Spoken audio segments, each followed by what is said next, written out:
ఏపీలో 5 ఎమ్మెల్సీ స్థానాలు ఖాళీ కాబోతున్నాయి. వాటిలో ఒకటి జనసేనకు కేటాయించగా నాగబాబు నామినేషన్ దాఖలు చేశారు. 4 సీట్లు మిగిలి ఉన్నాయి. వీటి కోసం టీడీపీలో తీవ్ర పోటీ నెలకొంది. చాలా మంది నేతలు ఈ పదవులను ఆశిస్తున్నారు. చంద్రబాబు లోకేష్ ను ప్రసన్నం చేసుకుంటున్నారు. ఎమ్మెల్యే కోట ఎమ్మెల్సీ ఎన్నికలు సమీపిస్తున్నాయి. మార్చి 10వ తేదీ నామినేషన్లకు ఆఖరి రోజు. మొత్తం 5 స్థానాలు ఖాళీ అవ్వగా ప్రస్తుతం జనసేన నుంచి నాగబాబు ఒక్కరు మాత్రమే నామినేషన్ దాఖలు చేశారు. మిగిలిన 4 స్థానాలకు ఎవరు నామినేషన్ వేయలేదు. ఇక మిగిలింది 10వ తేదీ ఒక్కరోజే. అయినా టీడీపీ ఇంకా అభ్యర్థులను ఫైనల్ చేయలేదు. ఎమ్మెల్సీ పదవులు ఆశిస్తున్న వారిలో చాలా మంది ఇప్పటికే చంద్రబాబు లోకేష్ ను కలిశారు. తమకు అవకాశం ఇవ్వాలని కోరారు. ఇక దీంతో నేతల్లో టెన్షన్ నెలకొంది. దీని మీద మరిన్ని అప్డేట్స్ మా ప్రతినిధి క్రాంతి అందిస్తారు. క్రాంతి,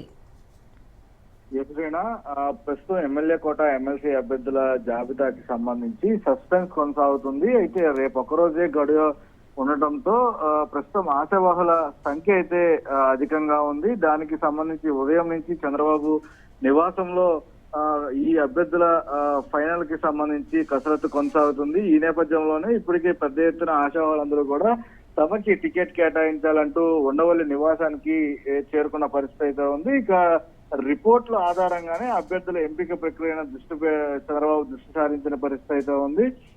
ఈ నేపథ్యంలోనే ఇటు అమరావతిలో మకాం వేసిన ఆశావాహులు ఎంపికైన అభ్యర్థుల పేర్లు కాసేపట్లో అధికారికంగా ప్రకటించే అవకాశం అయితే కనిపిస్తుంది. పూర్తి స్థాయిలో ఇప్పటికే అటు అభ్యర్థులు ఎవరైతే గత ఎన్నికల్లో సార్వత్రిక ఎన్నికల్లో కూటమి సంబంధించి టికెట్లు కోల్పోయారో వాళ్ళందరికీ సంబంధించి ప్రస్తుతము వాళ్ళ అభ్యర్థనలకు సంబంధించి కూడా పరిశీలిస్తున్నట్టు కూడా కొంతమేర సమాచారం ఉంటుంది. ముఖ్యంగా గతంలో మాజీ మంత్రులు మాజీ ఎమ్మెల్యేలకి సంబంధించి టికెట్ కోల్పోవాల్సిన పరిస్థితి ఏర్పడింది. దానికి సంబంధించి మొదటి వరుసలో పిఠాపురం మాజీ ఎమ్మెల్యే వర్మ ఉంటారు. అదేవిధంగా దేవినేని ఉమా కావచ్చు, కొమ్మాలపాటి శ్రీధర్, పీతల సుజాత, ఇలా అనేక మంది టీడీపీ నుంచి ఆశావాహులు గత సార్వత్రిక ఎన్నికల్లో టికెట్ కోల్పోయిన పరిస్థితి అయితే ఉంది. ఈ నేపథ్యంలోనే అటు ఆశావాహులకు సంబంధించి అటు వారికి సంబంధించిన రిపోర్ట్ ఆధారంగా పూర్తి స్థాయిలో ఈసారి కసరత్తు కొనసాగిస్తున్నారు. అదేవిధంగా బీసీలు ఎస్సీలకి కొంత ప్రాధాన్యత ఇచ్చే అవకాశం కనబడుతుంది. ఇప్పటికే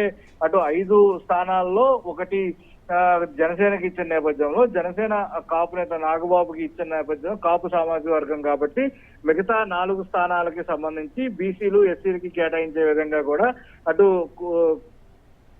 కార్యాచరణ అయితే దానికి సంబంధించిన కసరత్తు కొనసాగుతుంది. దాంతో పాటు పూర్తి స్థాయిలో ఇప్పుడు అభ్యర్థులకి సంబంధించి అంటే 3 స్థానాలు టీడీపీ తీసుకుని ఒక బీజేపీకి ఇస్తుందా, లేదు 4 స్థానాలు కూడా టీడీపీకే వస్తాయా, ఎమ్మెల్సీ స్థానాలు కూడా అనేది కూడా కొంతసేపట్లో క్లారిటీ వచ్చే అవకాశం ఉంది. ఎందుకంటే ఈసారి దాదాపు బీజేపీకి వచ్చే అవకాశం అయితే కనబడుతుందా, ఎందుకంటే రాజ్యసభ స్థానాన్ని బీజేపీ తీసుకునే అవకాశం కనబడుతున్న నేపథ్యంలో ఒకవేళ రాజ్యసభ స్థానం కనుక బీజేపీ ఆశిస్తే ఖచ్చితంగా ఈసారి ఎమ్మెల్సీ స్థానం బీజేపీకి దక్కే అవకాశం అయితే ఉండదు. కాబట్టి మరికొద్ది సేపట్లోనే టీడీపీ అటు కూటమికి సంబంధించిన 4 అభ్యర్థుల జాబితా అధికారికంగా వెలువడే అవకాశం అయితే కనిపిస్తుంది.